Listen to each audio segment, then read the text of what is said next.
খুবই স্বাভাবিক, কারণ আজকে একটা সপ্তাহের মাঝখানের দিন, সেখানে সবাই কাজ থেকে ফিরে তারপরে খাওয়া দাওয়া করে এসে অনুষ্ঠান দেখবেন, অনেক রাত্রি পর্যন্ত চলবেন। অনেক সুন্দর সুন্দর শিল্পী এখানে আজকে উপস্থিত আছে। এতক্ষণ গান গাইছিলেন অপর্ণা খুব সুন্দর গান গাইছিল, আমি শুনছিলাম। তারপরে কৌশিক খুব ভালো গান গাইলো। আমি অপর্ণা কৌশিক দুজনকেই আরেকবার মঞ্চে ডাকবো যাতে এসে আমাদের আরো একটু গান শোনায়। আর আমাদের মিউজিশিয়ান ভাইরা তো সন্ধ্যে থেকেই আজকে দারুণ দারুণ সহযোগিতা করছেন সকলের সাথে। আর আমাদের অ্যাঙ্কার ভাইও খুব মজা করছেন, কালো চশমা পরে সবাইকে আনন্দ দিচ্ছেন। তো ভালো লাগছে আমাদের অ্যাঙ্কার ভাইকে?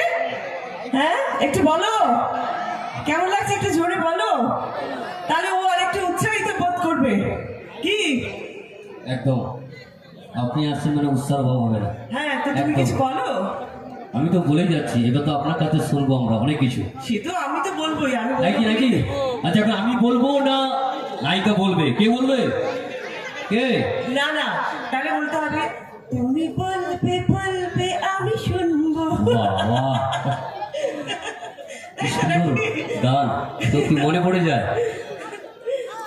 ছোলা মুড়ি খাবো, ফুচকা খাবো, আর উঠোনে বসবো না, বাগানে বসে গানটি করবো, তাই তো নাকি? আসলে তোমায় বলতে বলছি কেন বলো তো, কারণ এই নতুন নতুন সিজন চেঞ্জে মানে কলকাতায় তো রীতিমতো গরম পড়ে গেছে। আমার যেটা এখানে এসে ভালো লাগছে সেটা হচ্ছে